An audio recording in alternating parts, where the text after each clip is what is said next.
We are literally 24 hours from selecting at 3, from selecting at 13. I'm going to be at the Houston Texans draft party tomorrow, guys. If you are there, come say hi. I'm going to interview you guys. We're going to watch some football, and we're going to see the future of the Houston Texans being built right before our eyes.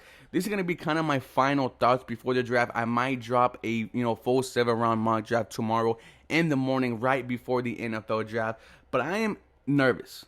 I'm at work, I'm thinking about the draft. I'm at home, I'm thinking about the draft. I'm come home, I'm looking at highlights of players because it is that, serious for the Houston Texans. The situation that we are in, that we left, and now that we are in, it's absolutely crazy.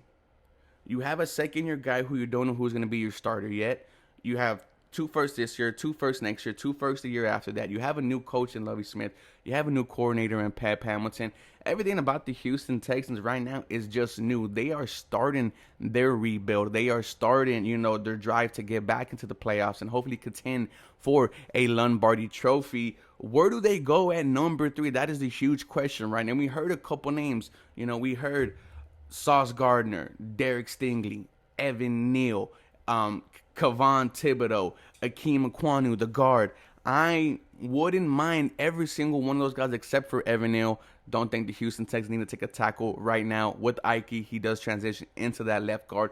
But at number 3, you need to go someone, who is going to be there, who is going to be healthy, who is going to be a huge impact. I would love if the Houston Texans take Sauce Gardner. I think the type of swag, the type of attention that he's going to bring to the Houston Texans secondary, it's much needed. It's going to bring that character, that swag that this defense needs to have when they were the Bulls on parade. Everyone was scared of these guys. J.J. Watt, Connor Barnes, Antonio Smith and company. We're absolutely lighting people up. The Houston Texans defense needs to get to that way again. Bring in Sauce Gardner. You're going to bring in a guy who didn't allow a freaking touchdown in college. Brings that to the NFL. He is going to be looked at as a number 1 corner. He's going to be looked at as a building block for the defense. Would absolutely mind that for the Houston Texans. And at 13, you could go a lot of different ways, right? I love Jameson Williams, the speed demon, out of Alabama. I do love Jermaine Johnson, the edge, out of Florida. Tyler Linderbaum, the center, out of Iowa. But you cannot pass on someone like Jordan Davis. When the ceiling for this man is above the roof. We don't know which kind of player that he could become just yet. We do know he's going to play only 1 and 2 downs this year, 3 downs the next year. He's going to be great against the run. He's going to be hard to block one-on-one. He is just going to free everyone else up. And when you have someone coming back like Jonathan Gennard, Ross Blacklock, Roy Lopez, and then whoever you get on the edge, because you could address edge later down the draft as well, it is absolutely exciting to add a player with Jordan Davis caliber on the Houston Texans defensive line. And your first 2 picks, you go corner, you go defensive line. If they did that, I'm actually excited. Why I'm okay with that is because the next 3, you could definitely go offenses. The 3rd and 4th round, there's going to be plenty of guards. There's going to be plenty of wide receivers. That's why I'm okay with going defense the first 2 picks.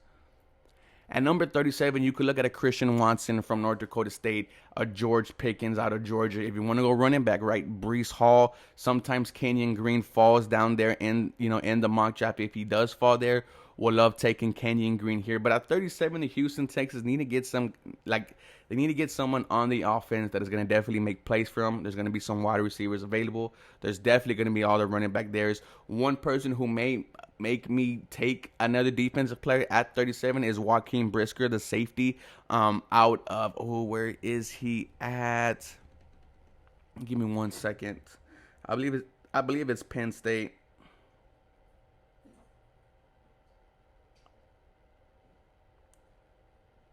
It is Penn State. I think he is a very good cover safety who's not afraid to tackle, could play the middle of the field as well. Joaquin Brisker is someone who I wouldn't mind the Houston Texans taking that 37, but would love for them to go offense. And then the final 2, high-value picks, the 3rd rounds, you got to go offensive line here. You got to build around Davis Mills. You got to show that, once again, you are believing in him. You did a lot of stuff during the offseason, bringing in Pep, re-signing Brandon Cooks, not trading away Lerman Tunsil. And these are just the first 5 picks that we're talking about, right?